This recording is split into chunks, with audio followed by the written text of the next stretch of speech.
علیکم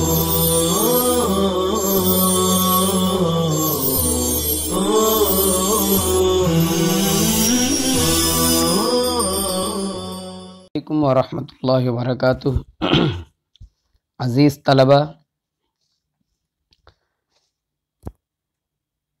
باب استعمال الحروف کے 3 شعر آپ کی خدمت میں پیش کیے جا چکے ہیں۔ ایک عمومی بات جو مصنف رحمۃ اللہ علیہ نے پہلے مصرعے میں ذکر کیا تھا، فرققم مستفلم من احرفی کہ حروف مستفلہ کو باریک پڑھا جائے۔ پھر دوسرے مصرعے میں کہا تھا وحاذراً تفخیم لفظ الالفی، لفظ الف کی تفخیم سے بچا جائے۔ پھر انہی دونوں کے ضمن میں اور انہی دونوں شعر اور دونوں مصرعے کے تحت اور بھی حرف کو بیان کیا ہے، جیسا کہ آپ کو بتلایا گیا ہے کہ حمزہ الحمد، اعوذ، اہدنا، اسی طرح سے لام للہ والمیم اور دیگر حروف جو 6 حروف ذکر کیے ہیں، ان سب کو جو ہے مستفلن پر بھی عطف کیا جا سکتا ہے اور لفظی اور الالفی پر بھی کیا جا سکتا ہے، لیکن بہتر یہ تھا کہ مستفلن پر عطف کیا جائے، اور یہ جو ہے آپ کے نسخے میں جو یہاں سامنے نظر آ رہا ہے، اس نسخے میں اسی کا اعتبار کرتے ہوئے مفتوح جو ہے لکھا گیا ہے۔ بہرحال تو مصنف نے یہ بتلایا کہ حمزے کی تفخیم سے بچو، لام کی تفخیم سے بچو، میم کی تفخیم سے بچو۔ اخیر میں چلتے چلتے پچھلے سبق میں یہ آپ کو بتلایا گیا تھا کہ لام کی مناسبت سے میم کو جو ہے مصنف نے ذکر کیا، کیونکہ لام اور میم یہ دونوں اکثر صفات میں متحد ہیں، کیونکہ دونوں جو ہے مجہورہ ہیں، دونوں متوسطہ ہیں، دونوں مستفلہ ہیں، دونوں منفتحہ ہیں، دونوں مدلقہ ہیں۔ صرف ایک صفت ہے صفت انحراف جو لام میں ہے، میم میں نہیں ہے، اور ایک صفت ہے صفت غنہ جو میم میں ہے، لام میں نہیں ہے۔ تو اس طرح سے صفات میں یکسانیت اور جو ہے اشتراک کی وجہ سے لام کے بعد میم کو ذکر کیا ہے۔ اب جو ہے 5واں حرف الف، حمزہ، لام اور میم کے بعد اب 5واں حرف دیکھیے، وباء برق باطل بہم بذی واحرص علی الشدۃ والجہر الذی فیہا وفی الجیم کحب الصبر ربوۃ اجتثت وحج الفجر۔ پہلے ترجمہ دیکھ لیجئے، اور باریک پڑھو، برق، باطل، بہم اور بذی کی با کو، وحرص علی الشدۃ والجہر الذی، اور اس صفت شدت اور جہر کو ادا کرنے کی کوشش کرو، فیہا وفی الجیم کحب الصبر ربوۃ اجتثت وحج الفجر، جو اس میں یعنی با میں اس صفت شدت اور جہر کو ادا کرنے کی کوشش کرو جو اس با اور جیم میں پائی جاتی ہے، جو اس با اور جیم میں ہے، فیہا اے فی البا، جو با میں اور جیم میں ہے، جیسے حب الصبر، ربوۃ، اجتثت، حج اور الفجری۔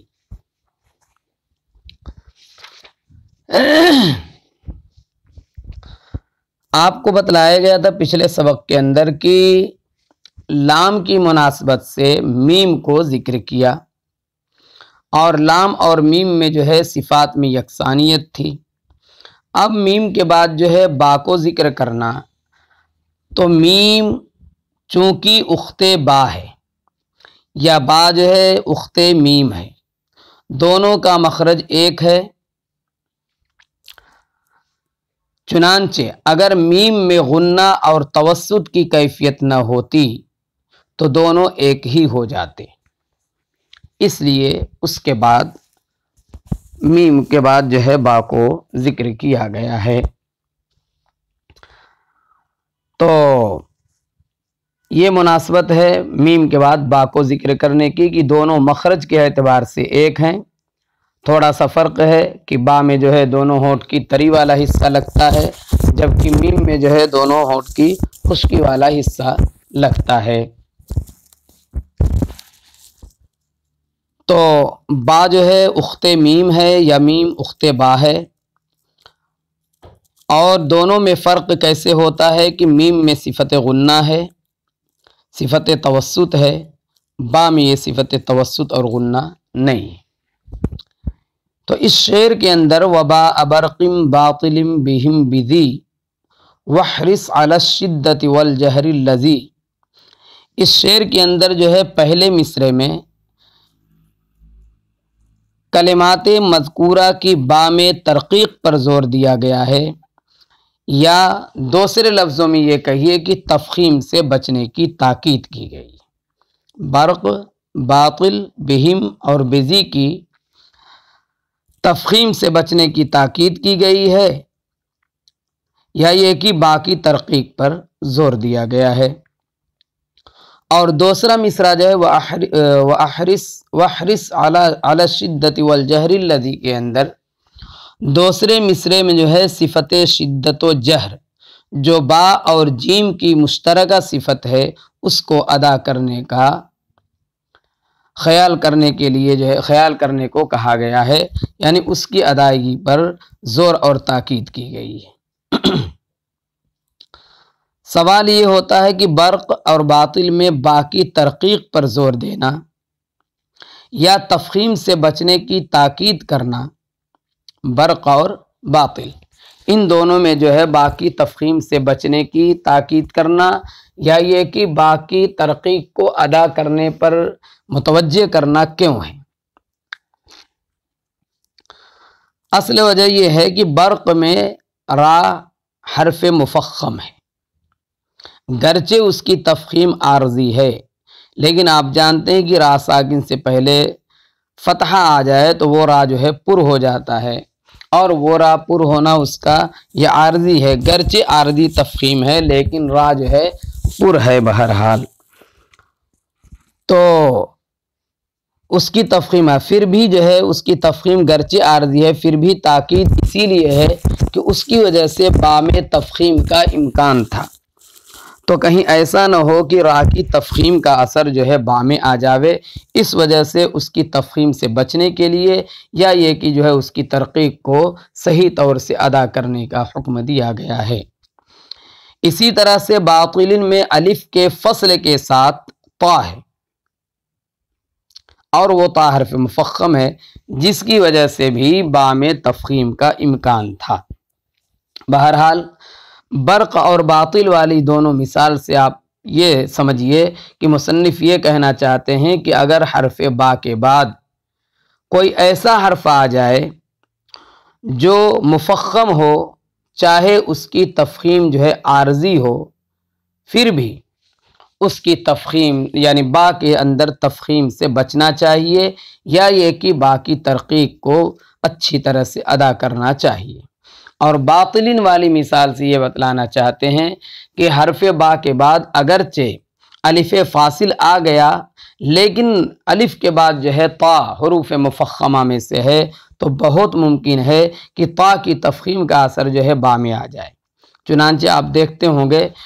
کبھی سننے میں ایسا آیا بھی ہوگا کہ باطل کو باطل پڑھتے ہیں، با یہ جو ہے تفخیم وہی جو ہے طا کی تفخیم کا اثر ہو جاتا ہے، اس لیے جو ہے با کو بالکل مرقق پڑھنا چاہیے، باطل۔ اسی طرح سے برق نہیں، برق را پر ہوگی، با پر نہیں ہوگی۔ تو یہ دونوں مثالوں سے یہ کہنا چاہتے ہیں۔ اب جو ہے آپ یہ کہیں گے کہ چلیے برق اور باطل میں تو تفخیم کا شائبہ تھا، کہ کوئی مفخم اسے پڑھ سکتا تھا، اس میں تفخیم کی بو آ جا سکتی تھی، اس لیے مصنف نے کہا کہ ان کی ترقیق کو اچھی طرح سے ادا کرو، مرقق ادا کرو، یا یہ کہ ان میں تفخیم ہونے سے بچاؤ۔ اب جو ہے بہم اور بزی میں تو امکان تفخیم ہے ہی نہیں، پھر یہ تاکید چے معنی دارت، یعنی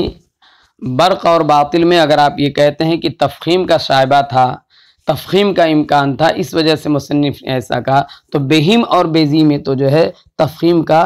امکان نہیں تھا، پھر اس میں کیوں جو ہے یہ بات ذکر کی کہ اس کو مرقق ادا کرو بہم اور بیزی کی با کو؟ جواب یہ ہے کہ گرچہ تفخیم کا بظاہر کوئی سبب نظر نہیں آتا، لیکن ہو سکتا ہے کہ ناظم رحمۃ اللہ علیہ نے کچھ لوگوں کو ایسا کرتے ہوئے سنا ہو، جس کی وجہ سے یہ تاکید کر دی ہو۔ ایسا ہوتا ہے، اس لیے کہ غلطی اس کا کوئی اصول تو ہے نہیں، آدمی طرح طرح کی غلطیاں کرتا ہے، تو ایک جواب اس کا یہ ہے کہ بہم اور بزی میں جو مرقق پڑھنے کو با کو جو ہے مرقق پڑھنے کے لیے کہا گیا ہے، یا با میں تفخیم سے بچنے کے لیے کہا گیا، اس کی وجہ یہ ہے کہ کبھی ہو سکتا ہے کہ مصنف رحمۃ اللہ علیہ نے کسی کو اس میں تفخیم کرتے ہوئے سنا ہو، اس لیے بچنے کی تاکید کر دی ہو۔ اور دوسرا جواب یہ ہے کہ بسا اوقات با کی ترقیق اس لیے بھی ناقص ہو جاتی ہے کہ اس کے بعد کوئی حرف خفی آ جائے، جیسے بہم میں ہا ہے، بہی میں ہا ہے، یا کوئی حرف ضعیف آ جائے جیسے بذی، بثلاثۃ وغیرہ، تو اس طرح سے اس با کی جو ترقیق صحیح طور سے ادا ہونی چاہیے، تو با کے بعد جو حرف ضعیف یا حرف خفی جو آیا ہے، بہم میں حرف خفی ہے، بذی میں حرف ضعیف ہے، تو اس حرف خفی اور حرف ضعیف کی وجہ سے با کی ترقیق یہ متاثر ہو سکتی ہے۔ انہی حرف ضعیف یا خفی کی وجہ سے با کی صفت شدت اور جہر متاثر ہو جانے کا اندیشہ ہوتا ہے، اسی لیے با اور جیم کے اندر آگے پھر جو ہے جیم کہتے ہیں، جیم کو بتلائیں گے۔ تو پہلے آپ اتنا سمجھیے کہ برق اور باطل کے اندر مصنف نے با کو مرقق پڑھنے کے لیے اس لیے کہا کہ اس میں رائے مفخمہ کی وجہ سے یا باطل میں طائے مفخمہ کی وجہ سے با کے اندر تفخیم کے پیدا ہونے کا اندیشہ تھا، اس لیے کہا کہ اس کی تفخیم سے بچو، یا یہ کہ اس کی ترقیق پر زور دو۔ اور بہم اور بیزی کے اندر جو ہے حرف خفی اور حرف ضعیف کی وجہ سے با کی ترقیق کے ناقص ہونے کا جو ہے اندیشہ تھا، اس لیے کہا کہ با کی ترقیق کو صحیح طور سے ادا کرو۔ آپ کو شروع میں بتلایا گیا تھا کہ حرف مفخم کے اندر جس طرح سے تفخیم کا ناقص ہونا یہ عیب ہے، اسی طرح سے حرف مرقق کے اندر ترقیق کا ناقص ہونا یہ بھی عیب ہی سمجھا جاتا ہے اور عیب ہی ہے۔ بہرحال تو بہم اور بذی کے اندر آپ کو یہ بتلایا گیا کہ حرف ضعیف اور حرف خفی کی وجہ سے یہ بات کہی گئی ہے، چنانچہ با کے اندر آپ جانتے ہیں کہ صفت شدت پائی جاتی ہے، صفت جہر پائی جاتی ہے، تو ان حرف خفی اور حرف ضعیف کی وجہ سے کبھی کبھی باقی صفت شدت اور جہر بھی متاثر ہو جاتی ہے، اسی لیے با کے اندر اور آگے چل کر اگلے مصرے میں جو ہے اگلے شعر کے اندر جو ہے جیم کے اندر بھی ان دونوں صفتوں کے ادا کرنے کی تاکید مصنف رحمۃ اللہ علیہ فرما رہے ہیں۔ چنانچہ فرما رہے وَاحْرِصْ عَلَى الشِّدَّةِ وَالْجَهْرِ الَّذِي فِيهَا وَفِي الْجِيمِ۔ چلیے بہرحال ایک جو ہے بات یہ بھی سنتے چلیں کہ برق اور باطل کی مثال سے یہ بات بھی سمجھ میں آ رہی ہے کہ حرف با کے بعد جب ایک حرف مفخم، حرف با کے بعد ایک حرف مفخم جیسے را ہے اور تا ہے، خواہ وہ عارضی ہو یا دائمی، یعنی ایک حرف مفخم کے آنے کی صورت میں با کی تفخیم سے بچنا ضروری ہے، تو اگر دو حرف مفخم آ جائیں تو بدرجہ اولا اس تفخیم سے بچنا چاہیے، یعنی با کی تفخیم سے. جیسے البصر، با کے بعد دو حرف مفخم، البقر، با کے بعد جو ہے دو حرف مفخم ہیں. تو برق والی مثال سے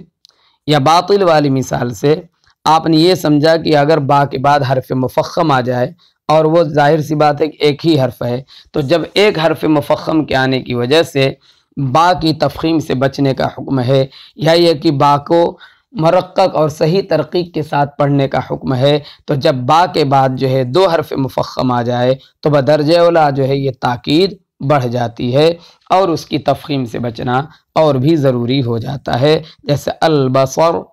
اور البقر. اسی طرح اگر حرف با سے پہلے ایک حرف یا دو حرف مفخم آ جائے تو بھی با کی تفخیم سے بچنا ضروری ہے. با سے پہلے ایک حرف آ جائے جیسے ربوتن، دو حرف آ جائے جیسے القربہ، تب بھی جو ہے با کی تفخیم سے بچنا ضروری ہے. بہرحال حرف با کی تفخیم سے بچنا ضروری ہے، چاہے حرف با کے بعد ایک حرف مفخم آئے یا دو حرف مفخم آئے، یا اسی طرح سے حرف با سے پہلے ایک حرف مفخم آئے یا دو حرف مفخم آئے، بہرحال بہر صورت با کی تفخیم سے بچنا ضروری ہے. اسی طرح سے با کے بعد اگر جو حرف ضعیف یا حرف خفی آ جائے تو اس حرف ضعیف اور خفی کی وجہ سے با کی ترقیق بھی ناقص نہیں ہونی چاہیے، چنانچہ بہم اور بیزی کی مثال سے یہی بتلانا چاہتے ہیں. اگلا شعر ہے فیہا وفی الجیمی کا حب الصبری، اس میں یعنی با میں، وفی الجیمی اور جیم میں، جیسے حبی، الصبری، ربوتن، اجتثت، حجی اور الفجری وغیرہ. تو اس شعر کے اندر کیا بیان کیا مصنف نے؟ ماقبل والے شعر میں با اور جیم کے اندر جن دو صفتوں کے ادا کرنے کی تاکید کی گئی تھی اسی کی تین تین مثالیں دی گئی ہیں. فیہا میں ہا کا مرجع جو ہے با ہے، فیہا اے فی البا. ایک سائل نے یہ کہا کہ با میں صفت شدت و جہر کو ادا کرنے کی طرف توجہ دلانا تو سمجھ میں آتا ہے، لیکن جیم میں کیوں ایسا کہا گیا؟ تو اس کا جواب وہی ہے کہ با کی مناسبت سے جیم کو بیان کر دیا گیا ہے. کیوں ایسا ہے؟ اس لیے کہ جس طرح سے با میں صفت شدت و جہر کے متاثر ہونے کی وجہ سے با مثل فا کے ہو جاتا ہے. یاد رکھنا، با کے اندر اگر صفت شدت اور جہر صحیح طور سے ادا نہ کی گئی تو با جو ہے مثل فا کے ہو جائے گا، یا عجمی زبان کا لفظ پے سے جو ہے بدل جائے گا، بے پے جو عربی میں اردو زبان کے اندر عجمی. تو بہرحال عربی لفظ سے ہی لیجئے، تو با کے اندر اگر جو ہے صفت شدت اور جہر متاثر ہوئی تو با جو ہے مثل فا کے ہو جائے گا. تو جیم کے اندر آپ کا اعتراض تھا کہ جیم کے اندر کیوں بیان کیا جاتا ہے، یہ جو ہے جیم کے اندر کیوں توجہ دلائی گئی کہ اس کی صفت شدت اور جہر کو اچھی طرح سے ادا کرو اور صفت شدت اور جہر کو ادا کرنے کی کوشش کرو. اس کی وجہ یہ ہے کہ جیسے کہ ابھی آپ کو بتلایا کہ با کے اندر جو ہے صفت شدت و جہر کے متاثر ہونے کی وجہ سے با مثل فا کے ہو جاتا ہے. اسی طرح جیم میں بعض لوگ اور خصوصاً اہل مصر، کتابوں میں یہ بات لکھی ہوئی ہے کہ بعض لوگ اور خصوصاً اہل مصر جو ہے شین کا امتزاج کرتے ہیں، یعنی شین کی آمیزش کر دیتے ہیں جیم کے اندر، اور آواز جو ہے تفشی کی طرح منتشر کر دیتے ہیں، منتشر ہو جاتی ہے. اس وجہ سے جو ہے صفت شدت اور جہر کو ادا کرنے کی طرف توجہ دلائی گئی ہے. اسی طرح سے اہل یمن، کتابوں میں یہ بات لکھی ہے، میرا مشاہدہ نہیں ہے۔ اسی طرح سے اہل یمن کیا کرتے ہیں، جیم میں اقصائے لسان حنک کی طرف بلند کرتے ہوئے کاف کا امتزاج کر دیتے ہیں۔ تو ان غلطیوں کی طرف توجہ دلانے کے لیے یا ان غلطیوں سے بچانے کے لیے یہ کہا گیا ہے کہ جیم کے اندر کیا کریں، صفت شدت اور صفت جہر کو ادا کرنے کی کوشش کریں، ورنہ جیم شین سے یا جیم کاف سے متاثر ہو جائے گی۔ بہرحال یہ غلطیاں کتابوں میں لکھی ہیں کہ اس طرح سے بعض لوگ ادا کرتے ہیں، تو اس طرح سے ادا نہیں ہونا چاہیے۔ اس لیے یہ مصنف رحمۃ اللہ علیہ نے کہا کہ صفت شدت اور جہر کو اچھی طرح سے ادا کیا جائے، با کے اندر بھی اور جیم کے اندر بھی۔ با کا تو بالکل ظاہر ہے کہ با کے اندر اگر صفت شدت و جہر ادا نہیں کریں گے تو با مثل فا کے ہو جائے گا۔ البتہ رہا جیم کا مسئلہ، تو یہ جیم کے اندر کتابوں کے لکھے جانے کے مطابق یہ ہے کہ اہل مصر اس میں شین کا امتزاج کر دیتے ہیں، اور اہل یمن اس طرح سے ادا کرتے ہیں کہ کاف کا امتزاج ہو جاتا ہے۔ واللہ اعلم، یہ مشاہدے کی بات نہیں ہے، کتابوں میں یہ بات لکھی تھی، اس وجہ سے یہ آپ کو ذکر کر دی گئی۔ لیکن با کا تو یہ بالکل مشاہدہ ہے کہ اگر اس کو صفت شدت اور جہر کو اچھی طرح سے ادا نہ کیا جائے تو با فا سے متاثر ہو جاتا ہے اور فا کے مثل بن جاتا ہے۔ بہرحال آج کا سبق اسی پہ ختم کیا جاتا ہے۔ انشاءاللہ کل 2 شعر مکمل کر کے یہ باب ختم ہو جائے گا۔ السلام علیکم ورحمۃ اللہ وبرکاتہ۔